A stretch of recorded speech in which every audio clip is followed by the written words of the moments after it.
একজন মাননীয় সংসদ সদস্য এমপি হানজালা সাহেব, তিনি সংসদের মধ্যে একটা বক্তব্য দিয়েছেন। সেই বক্তব্যের মধ্যে তিনি বলেছেন, বাংলাদেশের এই পার্লামেন্ট যেন কাদিয়ানীদেরকে অমুসলিম ঘোষণা দেয়। আপনার মাধ্যমে যদি এটা স্বীকৃতি পায়, যারা নবীকে অস্বীকার করে তারা কোনোদিন মুসলমান থাকতে পারে না, এটা আইনের মাধ্যমে এটা বাংলাদেশের পার্লামেন্ট থেকে ঘোষণা হবে, সেটা আমরা চাই।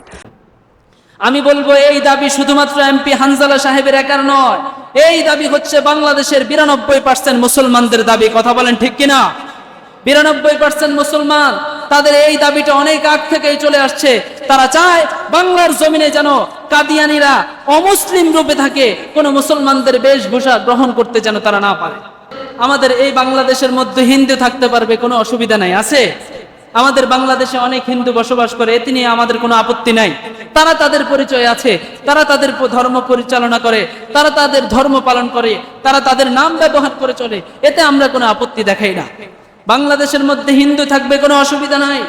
বাংলাদেশের মধ্যে খ্রিস্টান থাকবে, কোনো আপত্তি নাই। বাংলাদেশের মধ্যে বৌদ্ধ থাকবে, এতেও কোনো আমাদের কোনো অসুবিধা নাই। যে যে ধর্মের থাকুক না কেন, আমরা এটা নিয়ে কোনো আপত্তি করি না। কিন্তু আমাদের কাদিয়ানীদেরকে নিয়ে আপত্তি কেন, এটা আমাদেরকে বুঝতে হবে।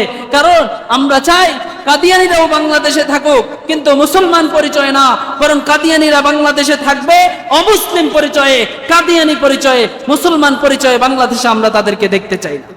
কারণ এটা হচ্ছে মুসলমান রূপে সম্পূর্ণ ধোঁকা।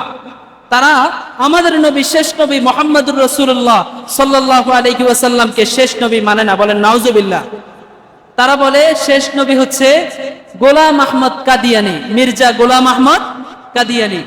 এই মির্জা গোলাম আহমদকে তারা মানে শেষ নবী, আমাদের নবীকে তারা শেষ নবী মানে না।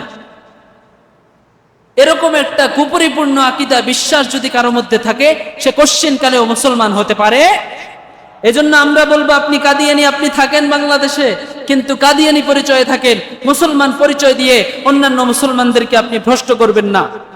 আতাউল্লাহ শাহ বুখারী রহমাতুল্লাহি আলাইহি, তিনি ছিলেন একজন বীর পুরুষ, একজন মুহাক্কিক আলেম। গোলাম আহমদ কাদিয়ানী যখন নিজেকে নবী হিসেবে দাবি করলো, গোলাম আহমদ কাদিয়ানী যখন নিজেকে শেষ নবী হিসেবে দাবি করলো, তখন মির্জা গোলাম আহমদ কাদিয়ানীর বিরুদ্ধে আতাউল্লাহ শাহ বুখারী রহমাতুল্লাহি আলাইহি তিনি ওপেন চ্যালেঞ্জ করলেন যে তোমার সাথে আমার ডিবেট হবে, ডিবেটের মধ্যে যদি আমি বিজয়ী হই, তুমি আর নবী দাবি করতে পারবা না, আর যদি তুমি বিজয়ী হও তাহলে আমরা মেনে নিব যে তুমি নবী। তারপর ডিবেটের আয়োজন করা হলো। এবার গোলাম আহমদ কাদিয়ানী সে এবার বলতে লাগলো, আমাকে আল্লাহ শেষ নবী হিসেবে পাঠিয়েছেন। আতাউল্লাহ শাহ বুখারী রহমাতুল্লাহি আলাইহি তাকে জিজ্ঞেস করলেন, তুমি যে নবী দাবি করছো, এর পেছনে তোমার দলিল কি? তোমার দলিল তুমি উপস্থাপন করো। তখন আতাউল্লাহ শাহ বুখারী রহমাতুল্লাহি আলাইহির বিরুদ্ধে গোলাম আহমদ কাদিয়ানী কোরআনের একটা আয়াত দিয়ে দলিল পেশ করলো। আর সেই আয়াত হচ্ছে ওয়া মুবাশশিরাম বিরাসূলিন ইয়াতি মিন বাদি ইসমুহু আহমদ, যেই আয়াতটা আল্লাহ রাব্বুল আলামিন হযরত ঈসা আলাইহিস সালামকে বলেছিলেন যে আপনার পরে এমন একজন নবীর সুসংবাদ দিচ্ছি, যেই নবীর নাম হবে আহমদ। সেই নবীর নাম কি? আহমদ। তো মির্জা গোলাম আহমদ কাদিয়ানী বলছে, দেখেন, যেই নবীর সুসংবাদ দিয়েছে আহমদ, আমি হচ্ছি সেই আহমদ, আমার নাম হচ্ছে গোলাম আহমদ। তখন আতাউল্লাহ শাহ বুখারী রহমাতুল্লাহি আলাইহি তাকে বললেন, তোর নাম তো আহমদ না, তোর নাম তো গোলাম আহমদ। তখন সে বলল, আমার নামের প্রথমাংশ গোলামকে হযফ করে দিলে, গোলামকে বাদ দিলেই তো আমি হয়ে যাই আহমদ। প্রথমাংশ হযফ করে দিলে সে কি হয়ে যাবে? আহমদ হয়ে যাবে। আতাউল্লাহ শাহ বুখারী রহমাতুল্লাহি আলাইহি বললেন, নামের প্রথমাংশ যদি হযফ করা জায়েজ হয়, নামের প্রথমাংশ যদি ফেলে দেওয়া বৈধ হয়, তোর নামের প্রথমাংশ গোলামকে বাদ দিয়ে তুই যদি হতে পারিস আহমদ, তাহলে আমার নাম আতাউল্লাহ, আমার নামের প্রথমাংশ আতাকে হযফ করে দিলে আমি হয়ে যাই আল্লাহ। আমি আল্লাহ হয়ে বলছি, তোর মতো বেয়াদব, তোর মতো কুলাঙ্গার, তোর মতো অভদ্র কাউকে আমি নবুয়ত দেই নাই। বলেন আল্লাহু আকবার। সাথে সাথে শেষ। ডিবেটের মধ্যে স্পষ্ট পরাজয়, কিন্তু তারপরেও মানছে না, তারপরেও তার গুমরাহি সে প্রচার করেই যেতে লাগলো, মুসলমানদেরকে ধোঁকা দিয়ে যেতেই লাগলো। এবং এর জন্য বহির্বিশ্ব থেকে মুসলমানদেরকে গোমরা করার জন্য প্রচুর পরিমাণ টাকা ব্যয় করা হয়।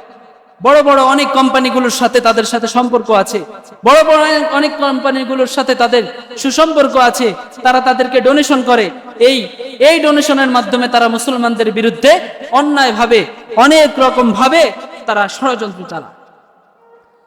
মাননীয় সংসদ সদস্য এমপি হানজালা সাহেব এই বিষয়টা স্পষ্টভাবে সংসদের মধ্যে বলেছেন যে খবরদার, আমরা চাই হিন্দু বৌদ্ধ খ্রিস্টানরা যেমন তারা এই বাংলাদেশে সুন্দরভাবে বসবাস করছে, আমরাও চাই কাদিয়ানীরা সুন্দরভাবে বসবাস করুক, তবে কাদিয়ানী পরিচয়ে, মুসলমান পরিচয়ে কোন মুসলমান তাদেরকে বাংলাদেশে দেখতে চায় না। কথা বলেন ঠিক কিনা? আমরা চাই তারা তাদের পরিচয় থাকুক, কাদিয়ানী ধর্মাবলম্বী হিসেবে থাকুক, মুসলমান পরিচয় না থাকুক। মুসলমান পরিচয়ে যায়, মুসলমান পরিচয় থাকে, মুসলমানদের মসজিদে ঢুকে, আর মসজিদে ঢুকে মুসলমানদেরকে তারা গোমরাহ করে। আল্লাহ রাব্বুল আলামিন এই বিষয়টা আমাদের সংসদে পাশ হওয়ার তৌফিক দান করুন, বলি আমিন।